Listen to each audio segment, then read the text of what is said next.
Welcome back to Ascending with Ashley. I'm Ashley. This is Exploring Esoterics. Today we're going to talk about self-healing, okay? Which we do a lot over here on this channel. So if this is something that you are interested in or something that you are practicing, I'm just going to share a few of the things that I've done in my own self-healing work, or things that I'm familiar with. La, la, la, la. Alright, the main thing that I did in my self-healing was rewire my brain chemistry. First of all, I cut off a lot of people who were negative or impacting me negatively as well. So I think the main thing to focus on if you are taking a path of self-healing for whatever reason and from whatever ailment, mostly esoterically we're speaking about like mental, emotional, and spiritual healing more than like you break a leg and are healing that by yourself. I'm not really talking about physical healing for this, all right? Your mind, body, and soul are interconnected. Balance is necessary for health. Physical ailments are sometimes easier to notice and treat. Your body gives you signs. Sometimes physical ailments are a part of your emotional harm as well. So sometimes you can have certain pain or stuck emotions that are very physical, and that can be because of your mental, emotional, or spiritual unwellness. Okay? Your body will give you signs. Emotional and mental health can sometimes be a little tricky to navigate. Here are some holistic healing modalities to support your whole being. So these are just some of the things. Number one is rewiring your brain. Getting out of a victim or lack mentality, scarcity mindset is the number one for being able to even like treat yourself like something that deserves the love that you are looking for outside of you, right? And not just love, validity, like, right, validation, inclusiveness. A lot of the times that's what people are seeking outside of themselves. But you have to get to a point, well, you don't have to do shit, but over here we're trying to get to a point where we can do that for ourselves. So the first thing I have here is yoga or stretching. I'm going to put some really great YouTube resources in the description box below. Yoga with Adriene is my favorite YouTube person.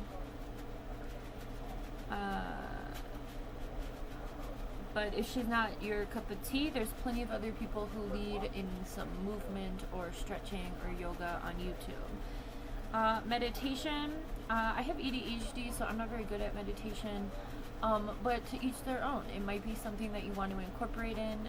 And maybe it can just be like 2 minutes before you go or like fall asleep. You're already in bed. You've already done your bedtime routine. And, some people do prayer in that time.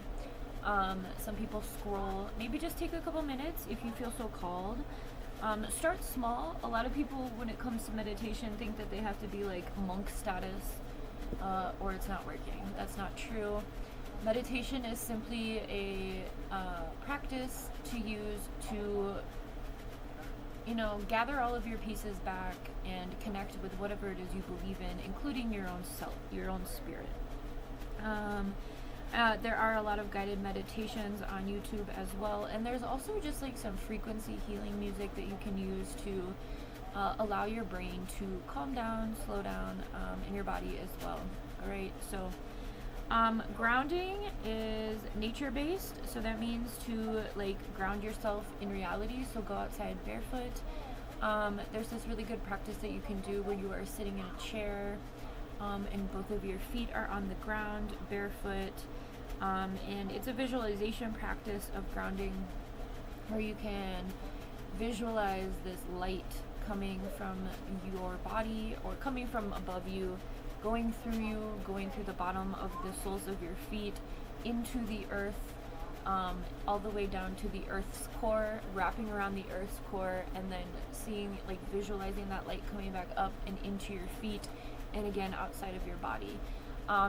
Visualization itself is also a really good tool, so if you haven't practiced visualization, that's a good technique to do, to practice that. Visualization is a great way to Again, it can be within meditation or grounding practices that you can use these things, or you can just use it as its own thing. Like visualize what you want. And a lot of people I've learned don't have the ability to do that, or don't think they do. I believe we all have the ability to do that, but certain things that we put in our bodies, or certain beliefs, kind of rewire people's brains to either be able to do that or not, or even allow themselves to do so, right? Journaling, I have a lot of shorts over here that offer some introspection questions. That's a great practice, journaling, just getting to know yourself better, getting to understand yourself, getting to understand why you do the things you do, why you believe the things you do, why you react the way you do when certain things happen, things like that. Journaling is a really great tool. When I started my decolonizing and anti-racist practices, I journaled a lot. I asked myself so many questions, and I've shared a lot of that over here within the daily decolonizing playlist, and a lot of the other playlists as well. Okay, so go check those out. Using prompts for journaling in the beginning, to get your practice going. Remember, it takes 21 days to start a habit and also release a habit. So that's 3 weeks. If you can do something daily for 3 weeks, then you have incorporated or released a new thing, right? So I don't recommend doing all of these things at once. You're going to burn yourself out. I've been letting things go and then introducing new things as like a cyclical, kind of like kneading dough practice, I guess is the analogy I'm getting. Like I'll quit a bad behavior and I will introduce a good behavior in its place. And this has been really beneficial to me. Things that I would like never be able to do, I'm doing on a daily basis, without even thinking about it now. So again, 21 days, 3 weeks. Allow yourself to have the space to incorporate new things and let go of what's no longer serving you. Next, we have tapping. Tapping is a practice that's based in Eastern Asian practices with so acupuncture is the needle practice from that area, but acupressure points is what tapping uses. So tapping is a sequence of tapping on your acupressure points and sequencing through some language. So it's the practice of releasing trapped emotions. EFT is what it is known for. Emotional freedom tapping, I think, is what it is, or technique. Brad Yates, I'll put him in the description box below, has an entire YouTube channel of tapping scripts. They range from a few minutes to, I don't know, maybe 20 at the most. But you do a sequence of the tapping, and it helps to, again, rewire your brain and release stuck emotions. And your acupressure points are, I don't know, they're just points in which your body, I don't know, if you want to look more into that, look into acupuncture and acupressure for the actual science and spiritual knowledge behind it, culturally speaking. But tapping is a really great thing, and I will put Brad Yates in below. I also want to acknowledge the two people I have mentioned about YouTube are both white. I'm sure there are plenty of other people out there. I apologize for my lack of diversity as far as references go. These are the people that I really enjoy, so if they are not for you, that's totally fine. I'm sure there's someone that you either are more comfortable with or resonate more who's also doing the same thing, and it's just a quick search, okay? We have affirmations. Affirmations are huge for rewiring our brain, getting rid of all that negative self-talk or negative talk that we've heard from others within our lives, and rewiring that with positive affirmations. I'm currently working on a short project, daily affirmation. We're going to be doing this for the next year. I have an entire packet of affirmations. These are the ones that I used to rewire my brain. There are a lot in here. So we are on the second page of these for the shorts project, and we have a lot to go. So if you want to just stick over here and do that, otherwise you can buy a lot of affirmation sets. I got these from Temu. They're just quick, cute affirmations. I think I got these from Temu as well. These were the inspirational insight short playlist. I went through all of these. So go ahead and pick a couple playlists if this is something that you're into. You can also do that, for a couple seconds a day. And that's why I'm putting them there, because it's quick, fast. It's something, if you start your day off like that, then it can be in your head all day, and it can help you with this process. Favorite physical movement. I like to swing every day. That gives me, so maybe like to swim or run or do a handstand. I don't know, whatever it is for you, just do some sort of movement. It's a really great way to get out of your body. It doesn't have to be like, I'm going to be a bodybuilder. You can just enjoy moving your body. Sometimes when we get stuck in our head or we have big emotions, this is something that I'm still learning. I do move my body every day. I don't do like a rigorous workout, but I've gotten a lot better about not being just like a bump on a log, which I was for a long time. And again, that was one of the things that I did within my 21-day habit reset that I've been working on the past year or so. So move your body. Just move it until you feel good, or until you're present in your body. Sometimes it's your mind over matter, right? So if you need to get out of your mind, that's why I like Adrienne with yoga with Adrienne, because she, as you're doing the yoga, she's constantly reminding you to stay in your body, to let your breath like lead the way, to not let your brain go. Because sometimes when we're doing movement, we allow our brains to like stay hyper focused on something, and we're just going through the motions, right? So yoga and stretching are really good for movement as well, but you can also incorporate something more fun, right? It doesn't have to, it can be whatever. Maybe you want to start like a kickball team or something. I don't know. That'd be so fun. I like those kickball balls, the red ones. Okay. Bath or shower or swimming, something with water, because water is alive. I think most people do these things on a daily basis. But being more intentional about it, you can take a shower and turn it into a ritual practice or a mental health practice by, allowing the water to be this symbolic gesture of rinsing away what no longer serves you. Again, using that affirmation and mind over matter within the process. You're already going to be taking a shower. So using that and kind of allowing yourself to make a little space or ceremony out of that, and letting the things go that no longer serve you. Letting them go down the drain. Be very intentional about that, right? And we have rest. Rest is a great way to allow your body to catch up with things. I just had a big healing. I have a healer that I use to do this electromagnetic process called emotion code, which can like go through your life emotions. And she and I have been working together for years, but like not all the time. I haven't talked to her in a few years. But today I was like, or last week or the week before, I'm like, I really need to do one of these practices, because I have to release this stuff. I can feel that there's emotional things that are holding on, because it shows up in my behaviors, it shows up in my patterns, it shows up in my, some of my mentality around certain things and stuff like that.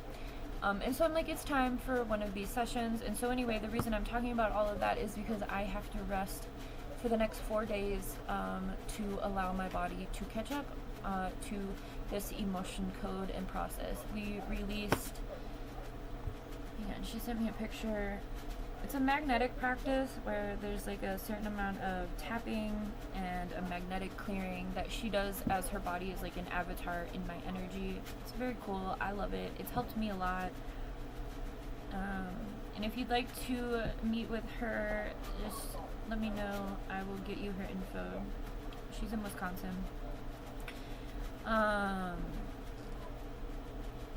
So those are the healing modalities. So we're going into like having someone else help us. So these are all the emotions, these 2 pages of things that she just released from my body. So it's this practice between emotions and when they happened in your lifetime.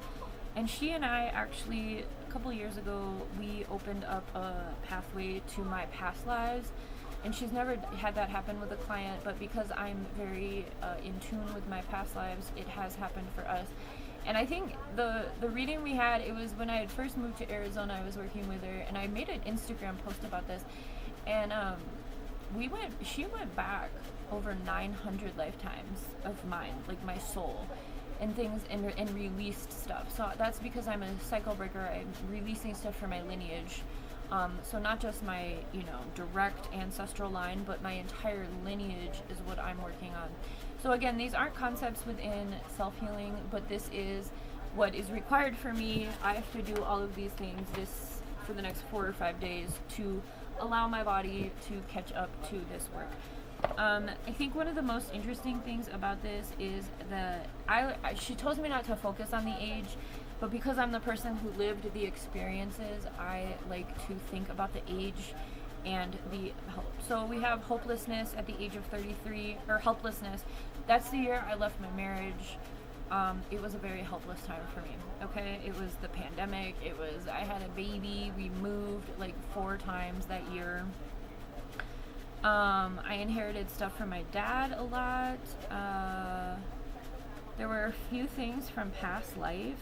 She has also cleared stuff when I've had sessions with her that have affected Niall through me, as far as certain things that he's gotten from me. Like one of these was from my mother. The feeling of unworthiness, I received that while I was in the womb during my 3rd trimester. So like, that's crazy. I received that from my mother. So she must have had this feeling of unworthiness that was so deep that it impacted me. So anyway, everything is energy, which we're going to be talking about next week for exploring esoterics, but I highly recommend Emotion Code. Jen is a great person to work with, and she's who I work with. So if you need someone to do this work with, the session was $95. She also does tapping. She comes up with her own tapping scripts and leads people through that. And she also does massage. If you're in the Green Bay area, you can work with her physically. But those are some of the ways that you can self-heal. Crystals, things outside of you, which we are going to be breaking down next week when we talk about energy is everything. Those are just more practices to start, and then once you start those things, you can add in. Like when you're doing yoga, you can throw a crystal on your mat or incorporate essential oils, which again, Yoga with Adrienne does incorporate in her practices. She often tells us or encourages us to do things like that. Find what feels right is her motto, or find what feels good is her motto. So I will put Adrienne and Brad Yates in the description box below. I guess I can put, Jen is a personal contact of mine, so if you'd like to work with her, let me know. I don't know how she would feel about, it's not like a lot of people are watching these, but still. She is a busy bee, so yeah, let me know if you want to hook up with her. But other than that, go ahead and do what you can to take care of yourself. I think one of the things that I always catch myself doing when I come into my own self-healing practices too is that I want to set the perfect stage or create the perfect space, and that usually includes spending money on things that I feel like I need in order to get it done. And it's kind of a form of perfectionism and procrastination, so I feel called to share that because it could be something that's holding you back as well. Maybe you feel like you can't do a certain thing because you're not at a certain thing or you don't have a certain thing. But the point is that people are putting the resources out there with tapping and with yoga. You don't need a yoga mat, you just need a big enough space to stretch. So don't get in your own way. Remember, we're healing. We're not reaching this point of professionalism or perfectionism within any of these practices. These are only things that you need to do to help yourself. Also with the journaling, you don't really necessarily need a journal. You could just open your notepad app and put it there. So don't get in your own way. I do this, that's why I'm speaking on it. I do this a lot. When I was trying to start getting to work out, I'm like, well, I need a yoga mat and I need free weights and I need this and I need that. And I actually saw a tarot reading while I was in that process, and the tarot reading was like, you don't need to buy anything new to start your goals. So, I love you all so much. Healing is a constant process. It's growth. and think about nature. It's not a very linear process. It doesn't necessarily need to be perfect, and it can be painful, both physically, emotionally, and mentally. But that's proof that there is change happening, and change is what we are seeking. Have a good one.